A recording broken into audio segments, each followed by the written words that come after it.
గీతా మాతాకు, పోచమ్మ అమ్మవారికి. భగవద్గీత 2వ అధ్యాయం సాంఖ్యయోగంలో 60వ శ్లోకం. యతతో హ్యపి కౌంతేయ పురుషస్య విపశ్చితః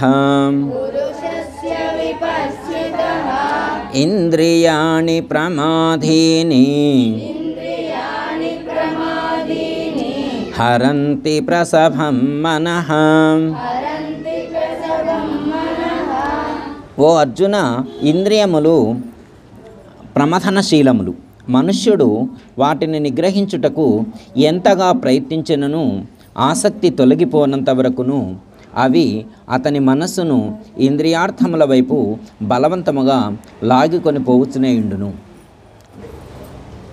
ఈరోజు 2వ అధ్యాయంలో 60వ శ్లోకంలో చెప్పినటువంటి విషయాలు కొన్ని, 61వ శ్లోకంలో చెప్పినటువంటి విషయాలు కొన్నిటిని పరమాత్మ యొక్క అనుగ్రహం ద్వారా గుర్తు చేసుకునేటువంటి ప్రయత్నం చేద్దాం. యతతో హపి కౌంతేయ పురుషస్య విపశ్చితః ఇంద్రియాణి ప్రమాధీని హరంతి ప్రసభం మనః. అంటే ఇంద్రియాలు మహాశక్తివంతమైనవి. ఓ అర్జున, ఇంద్రియాలు మహాశక్తివంతమైనవి. ఆత్మావలోకనము కొరకు యత్నించినట్టు విద్వాంసుడగు మనుజుని యొక్క మనస్సును కూడా అయ్యవి బలత్కారముగా లాగుకొనుచున్నవి. ఇక్కడ శ్రీకృష్ణ పరమాత్మ అర్జునుడికి చక్కటి విషయాన్ని బోధిస్తూ ఉన్నారు. ఇంద్రియాల యొక్క బలాన్ని సూచిస్తూ ఉన్నారు. ఇక్కడ ఏమని చెప్తున్నారంటే, ఓ అర్జున, ఇంద్రియాలు మహాశక్తివంతమైనవి అని చెప్పారు. ఏమన్నారు? ఇంద్రియాలు మహాశక్తివంతమైనవి. ఇప్పుడు మహాశక్తివంతమైనటువంటి ఇంద్రియాలు ఎక్కడుంటాయి అంటారు? ఏ ఊర్లో ఉంటాయి అంటారు? మనలో ఉన్నాయా ఏంటి? ఇప్పుడు మనలో ఉన్న ఇంద్రియాల గుర్చైనా చెప్పేది పరమాత్మ, లేదా వేరే ఇంద్రియాల గుర్చా? ఓకే, మనలో ఉన్న ఇంద్రియాలను గుర్చే చెప్తున్నారు. మనలో ఉన్న ఇంద్రియాలు బలమైనయా కావా అనే విషయం మనకు తెలుస్తుందా, పరమాత్మకు తెలుస్తుందా? మనకే తెలుస్తుంది కదా. పరమాత్మకు తెలుస్తుందా? మనకు తెలుస్తుంది. అయితే పరమాత్మ మన దగ్గర ఉన్నటువంటి ఇంద్రియాలు బలమైనటువంటివి అని చెప్తున్నారు. మనం ఒప్పుకుంటామా?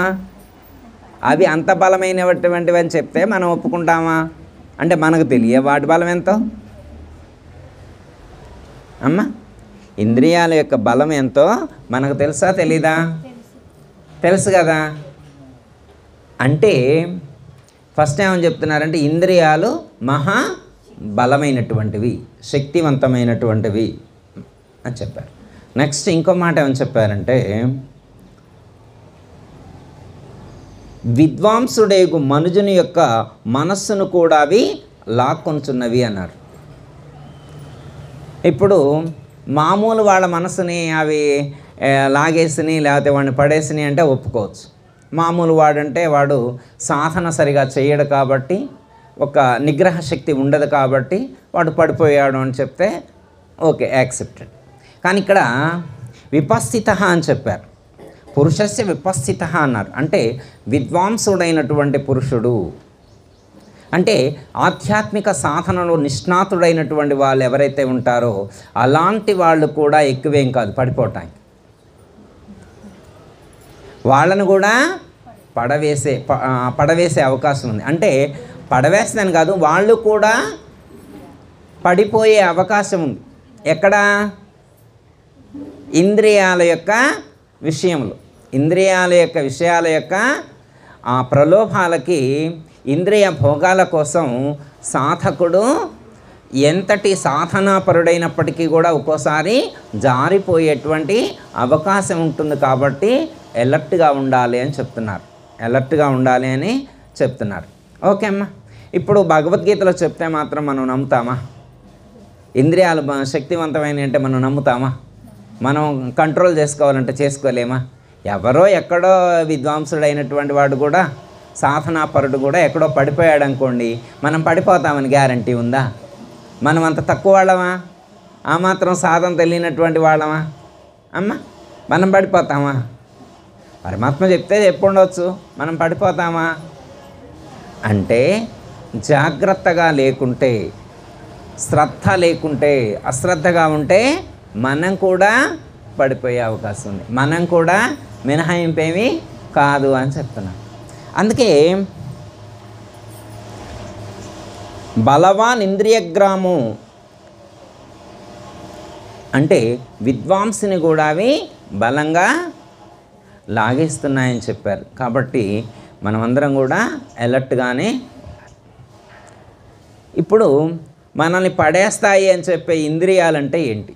పోయినసారి కూడా చాలాసార్లు నుంచి చెప్పుకుంటున్నాం. స్థితప్రజ్ఞ లక్షణాలు స్టార్ట్ అయిన కాడి నుంచే చెప్పుకుంటున్నాం. ఇప్పుడు స్థితప్రజ్ఞ లక్షణాలు ఎన్ని శ్లోకాలు చెప్పారమ్మా భగవద్గీతలో 2వ అధ్యాయంలో? మనకి మొత్తం ఎన్ని శ్లోకాలు? ఎన్ని? 18 శ్లోకాలు. 2వ అధ్యాయంలో ఉన్నది 72 శ్లోకాలు అయితే అందులో స్థితప్రజ్ఞను గురించి చెప్పినటువంటి శ్లోకాలు 18. 54 నుంచి స్టార్ట్ అవుతాయి. ఇప్పుడు మనం 60, 61 శ్లోకం అంటే ఎన్ని శ్లోకాలు అయినట్టు? 7 శ్లోకాలు అయినట్టు. ఇంకా 11 శ్లోకాలు తెలుసుకోవాలి స్థితప్రజ్ఞుడి గురించి. ఓకే.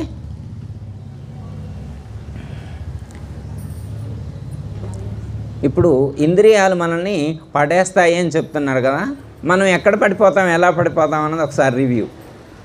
మనం ఎలా పడిపోతాము, ఎక్కడెక్కడ పడిపోతాము, ఎక్కడెక్కడ జారిపోతాం అనేటువంటిది మనం ఒకసారి రివ్యూ చేసుకోవచ్చు. ఇంద్రియాలంటే ఏంటి? ఇందాక మాకు తెలుసండి అన్నారు కదా. ఇంద్రియాలంటే ఏంటి? చెవులు, కళ్ళు, ముక్కు, నాలుక, చర్మం, ఈ 5 జ్ఞానేంద్రియాలు. ఇంద్రియాలంటే ఏంటి? జ్ఞానేంద్రియాలు. అవి ఏంటండి? చెవులు మనల్ని పడేస్తాయా? కళ్ళు ఎంత? అవి మనల్ని పడేస్తాయా? ముక్కు మనల్ని పడేస్తా? నాలుక మనల్ని పడేస్తా? చర్మం మనల్ని పడేస్తా? నమ్ముతామా? భగవద్గీతలో రాస్తే మాత్రం మనం నమ్ముతామా? అవి మనల్ని పడేయటం ఏంటండి? కళ్ళు మనల్ని ఎందుకు పడేస్తాయండి? అంటే చూసిందల్లా కావాలని అంటామా ఏంటి? మనం అనం కదా అమ్మ. విన్నయన్నీ కావాలని అంటామా? ఒక్కసారి టేస్ట్ చేస్తే అది మళ్ళీ కావాలని అంటామా?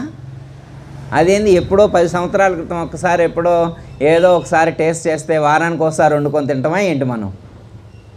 అమ్మ, పోయిన జన్మలో ఎప్పుడో 10 జన్మల క్రితం ఎప్పుడో ఎన్వి తిన్నారంట. మళ్ళీ 10 జన్మలు అయిన తర్వాత ఈ జన్మలో కూడా తింటారా ఏంటి? 10 జన్మల క్రితం ఎప్పుడో తిన్నది కూడా ఈ జన్మలో కూడా కంటిన్యూ చేస్తారా? వదిలిపెట్టరా ఈ జన్మలో కూడా? నాలుకేమన్నా మిమ్మల్ని అంత బలంగా గట్టి గుంజిద్దా?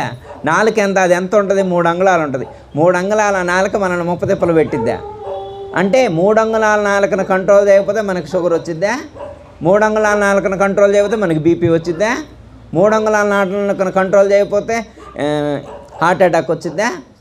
ఆ 3 అంగుళాల నాలుకను కంట్రోల్ చేయకపోతే కిడ్నీ ప్రాబ్లం వచ్చిద్దా? ఆ 3 అంగుళాల నాలుకను కంట్రోల్ చేయలేకపోతే థైరాయిడ్ వచ్చిద్దా? నాలుక ఎంత ఉందండి? 3 అంగుళాలు అమ్మ. ఆఫ్టర్ ఆల్ 3 అంగుళాలు ఉండేటువంటి నాలుక మనకి ఇన్ని రోగాలు తెచ్చిపెట్టిందా? మనం నమ్ముతామా? ఒకవేళ నిజంగా నాలుకను జయించలేకే కనుక మనకి BP, sugar, thyroid, kidney problems, heart problems ఇవన్నీ వచ్చేటైతే నాలుకను కంట్రోల్ పెడదాం.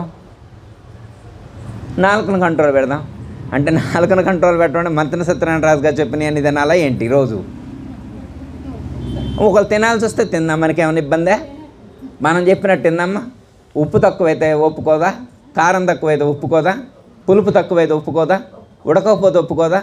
రుచిగా లేకపోతే ఒప్పుకోదా? ఏముంది, ఒక 20 సంవత్సరాలు వరుసగా వంకాయ కూర పెడితే తిందా? అదేంది 20 సంవత్సరాలు తిందా వంకాయ కూర? ఒకే రోజు పెడితే ఎంత రుచిగా ఉండినా తినరా? ఏ అమ్మగారు, రోజు రుచిగా ఉండేటువంటి వంకాయ కూర పెడితే తినొచ్చా లేదా? రుచికి సంబంధం లేకపోతే, రుచికి ప్రాధాన్యత ఇవ్వకపోతే, నాలుకను జయించినటువంటి వాళ్ళైతే వారం రోజులు ఇడ్లీ తింటే 10వ రోజున నాకు ఇడ్లీ వద్దు, నాకు దోశ కావాలని అంటారా ఏంటి? భక్తులు, జ్ఞానులు అంటారా ఏంటి? మామూలు వాళ్ళు అంటారు. వామ రోజు ఏం తింటాం ఇడ్లీ, నెల రోజుల నుంచి ఇడ్లీ తింటున్నాం, ఇక నాకు ఇడ్లీ వద్దు అని అంటారా? ఎందుకంటారు అలా? నాలుకను జయించకపోతే అంటారు. నాలుకను జయించితే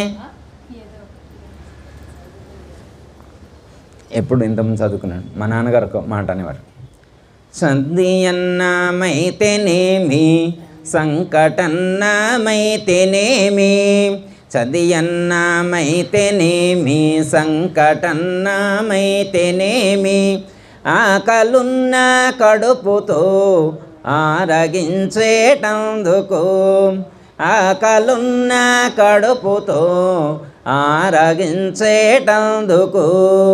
జీవుడు దేవుడు మనలోనయున్న జీవుడు కావలున్న వారికైనా కానరాకాయున్నడు.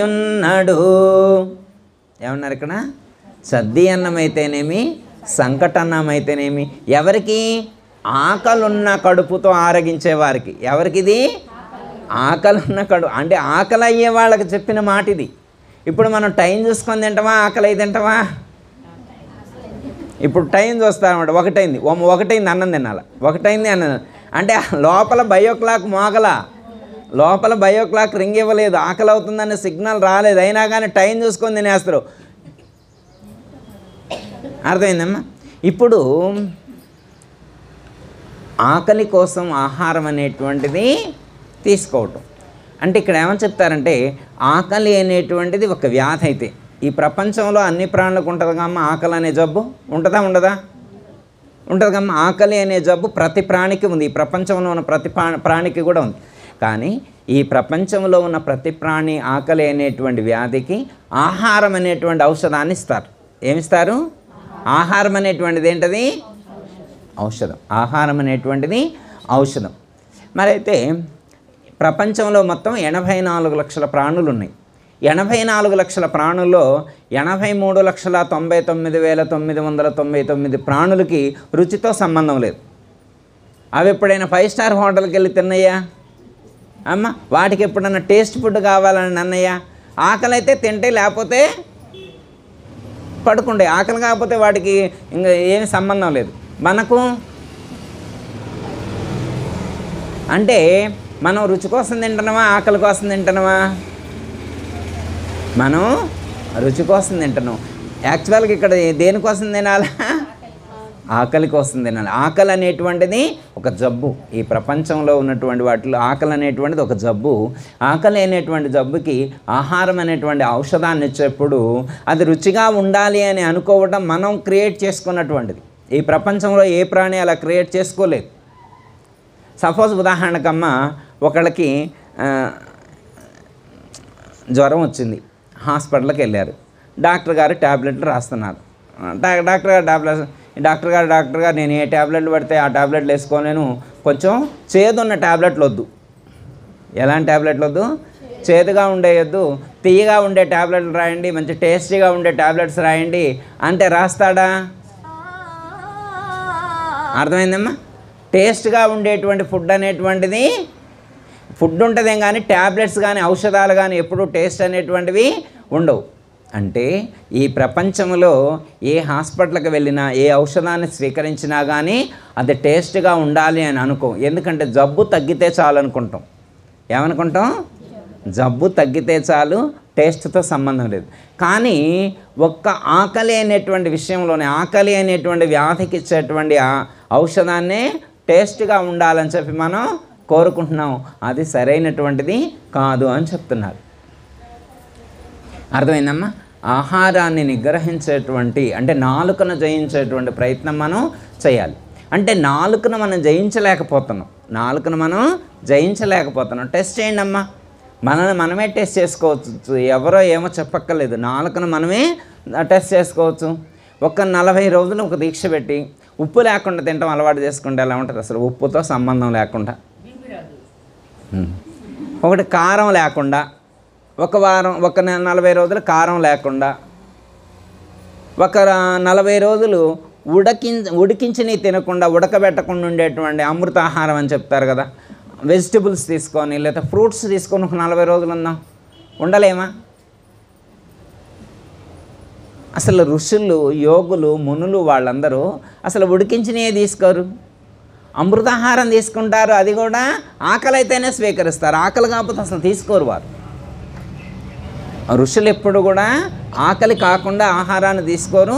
ఇంకోటి ఏంటంటే, వారు తీసుకున్న ఆహారానికి తగినంత వ్యాయామం ఉందా లేదా అని టెస్ట్ చేసుకుంటారు.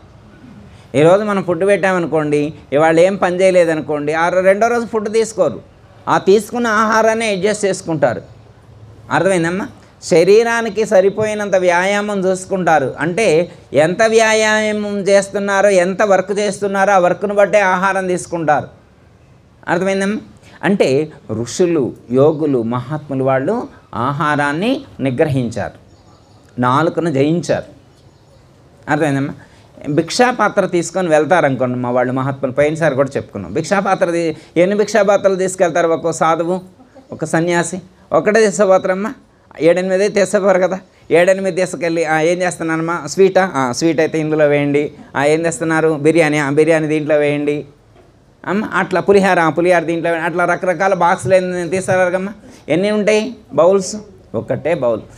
పరమాన్నం పెట్టిన ఎందులో వేస్తారు? పులిహార, టమాటా చట్నీ, వంకాయ కూర, గుమ్మడికాయ కూర, అన్నీ అందులోనే. వాళ్ళు రుచికి ప్రాధాన్యత ఇవ్వాలి. రుచికి మొత్తం మిక్స్ చేసుకుంటారు, స్వీటు, హాటు. అర్థమైందమ్మా? మొత్తం అన్ని రకాలు కలిపి ఒకేసారి ప్రసాదంగా తీసుకుంటారు. ఎందుకు అలా తీసుకుంటారు? వారు రుచికి ప్రాధాన్యత ఇవ్వలేదు. వారు ఎందుకోసం జీవిస్తున్నారంటే శరీరం బ్రతకడం కోసం మాత్రమే ఆహారాన్ని ఇస్తారు. అర్థమైందమ్మా? రుచి కోసం వారు ప్రాధాన్యత ఇవ్వట్లేదు. అర్థమైందమ్మా? ఇప్పుడు మనం ఒకవేళ ఎప్పుడైనా ఎక్కడైనా కానీ ఊర్లలో మీరు చూస్తే అమ్మా, కొంతమంది పల్లెటూర్లలో కానీ అట్లా చూస్తే ఏమవుతుందంటే, వాళ్ళు తినే ప్లేట్ ఇచ్చారనుకోండి, ఒక ముద్ద తీసుకొని ఇలా ఇసిరేస్తారు. ఉప్పు తక్కువైందని, ఉడకలేదని, కారం ఎక్కువైందని, రుచిగా లేదని ఇసిరేస్తారు. రకరకాల కారణాలు ఉంటాయి, ఇసిరేస్తారు అనమాట. అలా వేస్తే వాడు ఏమైనట్టు అంటే ఇంద్రియ నిగ్రహం లేనటువంటి వాడని అర్థం. అర్థమైందమ్మా? వాళ్ళంటే ఇసిరేశారు. కొంతమంది క్లాస్గా ఇసిరేయకుండా టేబుల్ మీద పెట్టిండు, ఇసిరేయలేదు, టేబుల్ మీద పెట్టిండు. ఇప్పుడు నేను ఇంద్రియాన్ని నిగ్రహించినట్టేనా? ఆ టమాటా చట్నీ వరకు తీయనడు, నాకు ఊరగాయ తెసరాను, నాకు టమాటా చట్నీ వద్దు, ఊరగాయ తెసరాను. ఇప్పుడు ఆయన ఇంద్రియాన్ని జయించినట్టేనా? నాలుకను జయించినట్టేనా కాదా? అర్థమైందమ్మా? అంటే ఒక చిన్న విషయాన్ని మనం జయించలేకపోతున్నాం, ఒక్క విషయంలోనే మనం పడిపోతూ ఉన్నాం. అర్థమైందమ్మా? కళ్ళు, చెవులు, ముక్కు, నాలుక, చర్మం ఎంత ప్రభావితం చేస్తాయి మనల్ని, ఎంత ప్రభావితం చేస్తాయమ్మా. మీరు తీర్థయాత్రలకు వెళ్ళారనుకోమ్మా, తీర్థయాత్రకు వెళ్తే అకామిడేషన్ లేదన్నారనుకోమ్మా, తీర్థయాత్రలకు వెళ్తే రూమ్స్ బుక్ చేసుకొని వెళ్ళను, మనకు బుక్ చేసినటువంటి రూమ్స్ ఎమ్మెల్యే కోటాలోనో ఎంపీ కోటాలోనో వాళ్ళకి కేటాయించారు. మనకు రూమ్ అలాట్ అవ్వలేదని చెప్పారు. వెళ్ళాక చెప్పారు రూమ్ అలాట్ అవ్వలేదని చెప్పారు. ఇప్పుడు వేరే ఎక్కడ కూడా రూమ్స్ దొరకలేదు. అప్పుడు ఎలా అనుసరిస్తాం? అప్పుడు ఎలాంటి ఆలోచన కలిగి ఉంటాం? రూమ్ లేకపోతే ఏమైందండి, ఈ హాల్లో ఇటు పక్క పడుకుంటాం, దిండు లేకపోయినా పర్వాలేదు, బెడ్షీట్ లేకపోయినా పర్లేదు, నేను ఇలా పడుకుంటే హాయిగా నాకు నిద్ర పట్టిద్దండి. నేను ఎప్పుడో నా యొక్క చర్మాన్ని నేను జయించాను, నా చర్మం ఎలాంటిదని నేను అడ్జస్ట్ అవుతుంది, నా చర్మానికి, నా శరీరానికి పరుపు అవసరం లేదు, నా శరీరానికి దిండు అవసరం లేదు, నా శరీరానికి ఫ్యాన్ అవసరం లేదు, నా శరీరానికి ఏసీ అవసరం లేదు, నా శరీరం ఎంత వేడిలోనైనా కానీ పడుకొని హాయిగా నిద్రపోగలుగుతుంది అని ఎంతమంది అనగలుగుతారు? అమ్మ, ఫ్యాన్ లేకుండా, ఏసీ లేకుండా, దిండు లేకుండా, పిల్లో లేకుండా, పరుపు లేకుండా ఎంతమంది మనం ఉండగలుగుతాం? అంటే చర్మాన్ని జయించటం అంటే, చర్మం అనేటువంటి ఇంద్రియాన్ని జయించటం అంటే ఇది. ఎలాంటి ఎన్విరాన్మెంట్లోనైనా కానీ అలా పడుకోగానే ఇలా నిద్రపట్టేయాలి. అంటే అక్కడ లోపించినటువంటి పిల్లో కానీ, బెడ్ కానీ, లేకపోతే బెడ్షీట్ కానీ, చాప కానీ, ఫ్యాన్ కానీ, ఏసీ కానీ ఏవి లోపించినా కానీ మన మీద ప్రభావితం చేయకూడదు. అవి మనల్ని ప్రభావితం చేయకూడదు. అంటే అవి మనల్ని, అప్పుడు మనం యోగులమని గుర్తు, మనం భక్తులమని గుర్తు, మనం జ్ఞానులమని గుర్తు. అర్థమైందా? ముందే వాళ్ళు ఫోన్ చేశారనుకో, అమ్మ అకామిడేషన్ లేదు కాబట్టి నేను యాత్రకు రావట్లేదు, ఏం పోతామమ్మా? గుంపులో ఏముంటాం? గుంపులో ఏడబడుకుంటాం మనం. వామ్మో అంటామా మనం? అంటే భక్తులం కాబట్టి మనం అనం, జ్ఞానులం కాబట్టి మనం అనం. మామూలు వాళ్ళు అంటారు. ఎవరంటారు? మామూలు వాళ్ళు అంటారు. వాళ్ళు అడ్జస్ట్ అవ్వలేరు. మనం అడ్జస్ట్ అవ్వగలుగుతాం. మనకి ఏదున్నా లేకపోయినా మనకి ఇబ్బంది లేదు. మనకి ఇబ్బంది ఏమీ లేదు. కింద కొంచెం మట్టి ఉందనుకో, మామూలు వాళ్ళు పడుకోవాలంటే ఆలోచిస్తారు. మనం ఏమనుకుంటాం?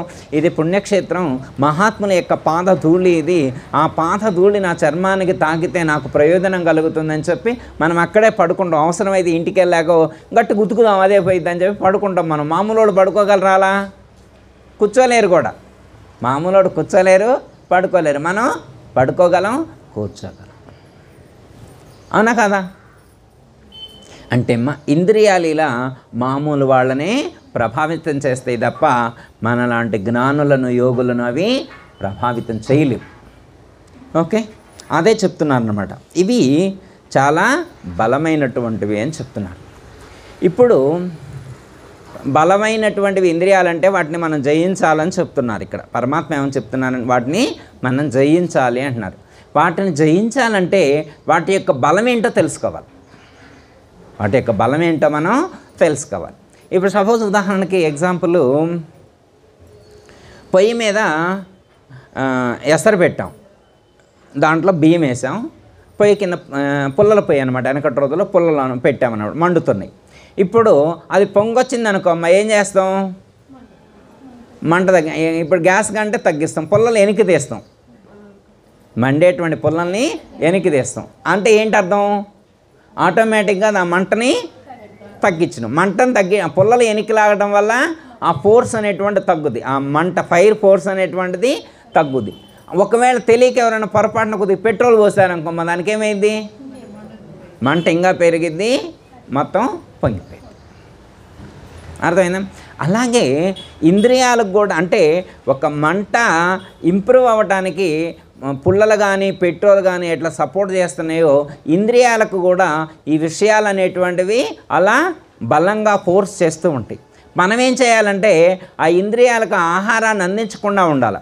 పొయ్యిలో ఉన్న పుల్లలను ఎలా వెనక్కి తీసినామో వాటికి ఆహారాలైనటువంటి ఇంద్రియాల యొక్క ఆహారాన్ని వెనక్కి తీయాలన్నమాట. వెనక్కి తీస్తే ఆటోమేటిక్గా అవి ఆగిపోతాయి. ఓకే, దీనికి విద్యాప్రకాశానందగిరి స్వాములు వారు ఒక ఎగ్జాంపుల్ చెప్పారు. అది ఇంతకుముందు మీరు చెప్పుకుందే మళ్ళీ ఒకసారి గుర్తు చేస్తా. ఒక పక్షి వెళ్ళి ఒక నౌక మీద వాలింది, ఫుల్గా ఫుడ్ తీసుకుంది, నిద్ర వచ్చింది, హాయిగా నిద్రపోయింది. ఆ నౌక కదిలి వెళ్ళిపోయింది. ఒక 50 కిలోమీటర్ల నౌక సముద్రం లోపలికి వెళ్ళింది. 50 కిలోమీటర్ల సముద్రంలోకి నౌక వెళ్ళిపోయింది. తర్వాత ఆ పక్షికి మెలకువ వచ్చింది. అయ్యో, మెలకువ వచ్చిన తర్వాత చుట్టూ చూసింది, ఏమీ కనపడలేదు. అప్పుడు ఏం చేసింది? నేను ఎట్లయినా దీని నుండి తప్పించుకోవాలని అది తూర్పు వైపు వెళ్ళింది కొంత దూరం. అది ఎక్కడ వాలటానికి షెల్టర్ లేదు. మళ్ళీ ఏం చేసింది? మళ్ళీ వెనక్కే వచ్చి నౌక మీదనే వాలింది. తర్వాత మళ్ళీ ఇక్కడికి వచ్చాక మళ్ళీ వెస్ట్ సైడ్ వెళ్ళింది, పడమర వైపు మళ్ళీ వెళ్ళింది కొంతలెక్క. ఎక్కడికి వెళ్ళినా కానీ దానికి ఏ ఆలంబన ఏమీ దొరకలేదనమాట, షెల్టర్ ఏమీ దొరకలేదు. మళ్ళీ వెనక్కి తిరిగి వచ్చింది. అలాగే నార్త్ వైపు వెళ్ళింది, సౌత్ వైపు వెళ్ళింది. అది ఎటువైపు వెళ్ళినా కానీ ఛాన్స్ లేకుండా అయిపోయింది. ఎక్కడా కూడా అది జీవించడానికి కావలసినటువంటి వనరు వస్తే కనిపించలేదు. అది వెనక్కి వచ్చేసింది. అంటే ఏంటి అర్థం? అది ఎటువైపు వెళ్ళినా కానీ తాను వెళ్ళటానికి కావలసినటువంటి వీలైనటువంటి ఎన్విరాన్మెంట్ లేని కారణం చేత మళ్ళా తిరిగి అక్కడికే వచ్చింది. ఎక్కడైతే ఉందో అక్కడే వచ్చి అక్కడే ఉండిపోయింది. అలాగే మనం కూడా ఇంద్రియాలు విషయాల వైపు పరుగు తీస్తూ ఉన్నప్పుడు ఆ విషయాలకు సంబంధించినటువంటి ఆహారం ఏదైతే ఉన్నదో ఆహారాన్ని మనం అందివ్వకుండా ఉన్నట్టయితే అవి ఖచ్చితంగా వచ్చి అక్కడే ఆగిపోతాయి, ఇంకెటు వెళ్ళవు. ఆహారాన్ని ఇవ్వకపోతే ఎక్కడికి వెళ్ళవు. అర్థమైందా? ఉదాహరణకి రోజు సాయంత్రం 7ంటికి సీరియల్ చూసే అలవాటు పడుంది. చిన్న ఎగ్జాంపుల్, 7ంటికి సీరియల్ చూసే అలవాటు పడుంది. మీరు టీవీ పెట్టలేదనుకో, అదేం చేయగలిగింది? ఒకవేళ పెట్టినా కానీ దాంట్లో లలితా సహస్రనామాలు పెట్టారనుకో, ఏం చేయగలిగింది? మనసు ఏమైనా చేయగలిగిద్దా? ఏమి చేయలేదు కదా. దానికి కావలసిన ఆహారాన్ని మనం అందించకపోతే అది వెనక్కి తిరిగి వచ్చేస్తుంది. వెనక్కి తిరిగి మళ్ళీ మనం ఎక్కడ నిలపాలని సూచిస్తే అక్కడే నిలిచి ఉంటాం. అర్థమైందా? అందుకే మనసుని ఇంద్రియాల వైపు వెళ్ళకుండా చూడాలి. ఒకవేళ అవి వెళుతూ ఉన్నా కానీ వాటిని వెనక్కి తీసుకొచ్చి మళ్ళీ మనం ధ్యేయ వస్తువునందే కేంద్రీకృతం చేసి ఉంచాలి అని సూచించటం అనేటువంటిది జరిగింది. ఇక్కడ విద్వాంసులను కూడా పడేస్తుంది అని చెప్పారు. విద్వాంసులను కూడా పడేస్తుంది అని చెప్పారు. విద్వాంసులు ఎంతమంది పడిపోలేదమ్మా? ఎంతమంది పడిపోలేదు? ఉదాహరణకు విశ్వామిత్రుడు పేరు విన్నారమ్మా? అమ్మ, విశ్వామిత్రుడు పేరు విన్నారు. విశ్వామిత్రుడు ఎన్నో సంవత్సరాలు తపస్సు చేసి రంభ, ఊర్వశి అనేటువంటి వాళ్ళ యొక్క ఆలోచనతోటి తపోశక్తి మొత్తాన్ని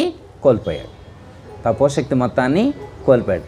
ఎన్నో సంవత్సరాలు తపస్సు చేసినటువంటి విశ్వామిత్రుడికే ఆ యొక్క నిగ్రహం అనేటువంటిది లేకపోయింది. ఇంకో ఎగ్జాంపుల్, రావణ బ్రహ్మ. అర్థమైందమ్మా? పులస్త్య బ్రహ్మ వంశంలో జన్మించినటువంటి మహాత్ముడు. అర్థమైందమ్మా? మహాజ్ఞాని. అర్థమైందమ్మా? వేదం పఠించినటువంటి బ్రాహ్మణోత్తముడు. మరి అలాంటి పండితుడు, అపారమైనటువంటి తపస్సు చేసి అనేకమైనటువంటి సిద్ధులు పొందినటువంటి అగ్రగణ్యుడు. మలానా అంటే రావణ బ్రహ్మ మరి సీతాదేవి అనేటువంటి ఒక్క కారణం చేత మొత్తాన్ని కూడా కోల్పోయాడు. ఏమైనా తక్కువ? ప్రాతకాలంలో ఉదయం లేవగానే 101 శివలింగాలకి అభిషేకం చేసి అర్చన చేసేవాడు. మరి ప్రాతకాలంలో ప్రొద్దుటే లేవగానే అన్ని పూజలు చేసి అంతసేపు జపం చేసి అంత తపస్సు చేసినటువంటి రావణ బ్రహ్మ మరి నిగ్రహాన్ని కోల్పోయాడు అంటే మరి ఆయన జపం ఎంత, మన జపం ఎంత, ఆయన తపస్సు ఎంత, మన తపస్సు ఎంత, మనం టెస్ట్ చేసుకోవాలి. అర్థమైందమ్మా? అంతటి తపోనిష్టాగరిష్ఠుడైనటువంటి రావణ బ్రహ్మ కూడా జారిపోయాడు. అర్థమైందమ్మా? కాబట్టి మరి అలాంటి ఎన్నో సంవత్సరాలు తపస్సు చేసినటువంటి వాళ్ళే జారిపోయారంటే మనం ఖచ్చితంగా జారిపోయేటువంటి అవకాశం ఉంది. కాబట్టి ఎలర్ట్గా ఉండాలి అని చెప్తున్నారు. అర్థమైందమ్మా? వేదాంతంలో ఇక్కడ ఈ శ్లోకంలో మనకు శ్రీకృష్ణ పరమాత్మ సూచించేటువంటిది కానీ విద్యాప్రకాశానందగిరి వారు అందించినటువంటి సందేశం కానీ ఏంటంటే, శత్రువులను ఎదుర్కోవాలి అంటే, శత్రువులను జయించాలంటే ముందు శత్రువు యొక్క బలాబలాలు తెలుసుకోవాలి. సపోజు మీరు ఎవరైనా కొట్టాలనుకున్నారనుకోమ్మా, మీరు ఎవరైనా కొట్టాలంటే ఊరికనే వెళ్తారా? వాళ్ళు ఎవరు, ఎక్కడుంటారు, ఏం చేస్తారు, వాళ్ళ బలం ఎంత, వాళ్ళ బలహీనతలు ఏంటి, ఇవన్నీ తెలుసుకున్న తర్వాత కదా వెళ్ళి యుద్ధం చేసేది. అవునా కాదా? ఇప్పుడు మనం యుద్ధం చేయాల్సింది ఎవరి మీద యుద్ధం చేయాలా? ఇంద్రియాలు. మనలోనే ఉండేటువంటి ఇంద్రియాలతో యుద్ధం చేయాలి. అవి మనలోనే ఉన్నవి. అవి ఎక్కడ స్థావరంగా ఉన్నాయంటే మన శరీరం అనేటువంటి పురంలోనే అవి తిష్ట వేసుకొని వాటిని నిగ్రహించటం చాలా కష్టం.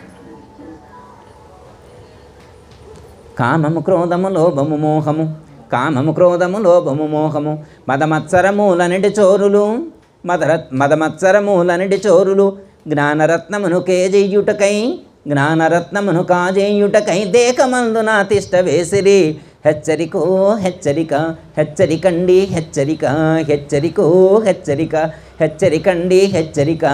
కామము క్రోధము లోభము మోహము మదమత్సరములనిటి చోరులు జ్ఞానరత్నమును కాజేయుటకై దేకమందున తిష్ట వేసిరి. హెచ్చరిక.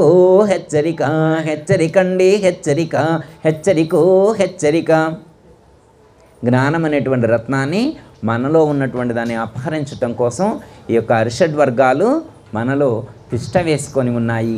మనం కడు జాగరూకులమై ఉండాలి. జాగ్రత్త అని చెప్పి శంకరాచార్యులు వారు మనకు సూచించటం అనేటువంటిది జరిగింది. అర్థమైందమ్మా? ఇప్పుడు శత్రువులు ఇందులోనే ఉన్నారని అర్థమైంది. శత్రువులు ఇందులోనే ఉన్నారని అర్థమైంది. ఆ శత్రువులను జయించాల్సినటువంటి వాళ్ళు ఎక్కడున్నారు? ఆయన ఏ ఊరిలో ఉన్నాడు? ఆయన కూడా ఇక్కడ. శత్రువులు ఎక్కడున్నాయో శత్రువులను జయించాల్సినటువంటి మనస్సు కూడా అక్కడే. ఇప్పుడు యుద్ధం చేయాల్సింది వేరే ఎవరి మీదనో కాదు, మన మీద మనమే యుద్ధం చేయాలి. మన మీద మనమే యుద్ధం చేయాలి. వేరే ప్రపంచంలో వేరే ఎవరినో ఎదిరించడం మనకు తేలిక కానీ మనల్ని మనం గెలవటం అనేటువంటిది చాలా కష్టమైనటువంటిది. ఇప్పుడు చూడండి అమ్మ, మీరు ఎవరైనా వేరే వాళ్ళు ఏదైనా సలహా అడిగారనుకోమ్మా, ఎన్ని ఎగ్జాంపుల్స్ చెప్తారు, ఎంత ఉపన్యాసం చెప్తాం. వేరే వాళ్ళకి అయితే ఎన్నో చెప్తాం. అదే మనం, అర్థమైందమ్మా? అంటే చెప్పటం చాలా తేలిక, ఆచరించటం చాలా కష్టం.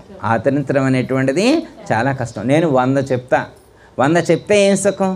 నేను ఎన్ని ఆచరించాను అనేటువంటిది నా అంతరాత్మకు తెలుస్తుంది. ఎవరి అంతరాత్మకు వాళ్ళకే తెలుస్తుంది. ఎవరు ఎంతవరకు ఆచరించారు అనేటువంటిది వాళ్ళ అంతరాత్మకు వాళ్ళకే తెలుస్తుంది.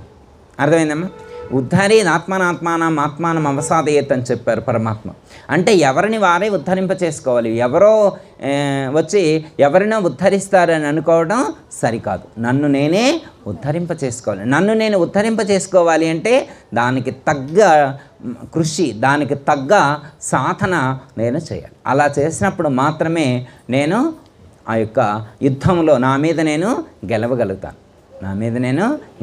అదే విషయాన్ని ఇక్కడ మనకు 60వ శ్లోకంలో శ్రీకృష్ణ పరమాత్మ సూచించడం అనేటువంటిది జరిగింది. అందరికీ జై గురు. మరిన్ని ఆధ్యాత్మిక రహస్యాల కోసం అచల బోధ, ఆత్మబోధ, భగవద్గీత, అలాగే పండుగల్లో దాగిన అర్థాలు, అంతరార్థాల కోసం మరియు యోగము, ధ్యానము మొదలైన అనేక ఆధ్యాత్మిక తెలుగు ప్రవచనాల కోసం క్రింద ఉన్నటువంటి రెడ్ కలర్ సబ్స్క్రైబ్ బటన్ను క్లిక్ చేయండి. అలాగే ప్రక్కనే ఉన్నటువంటి గంట సింబల్ను నొక్కండి. అలాగే ఈ వీడియో మీకు నచ్చినట్లయితే లైక్ చేయండి మరియు షేర్ చేయండి. జై గురు.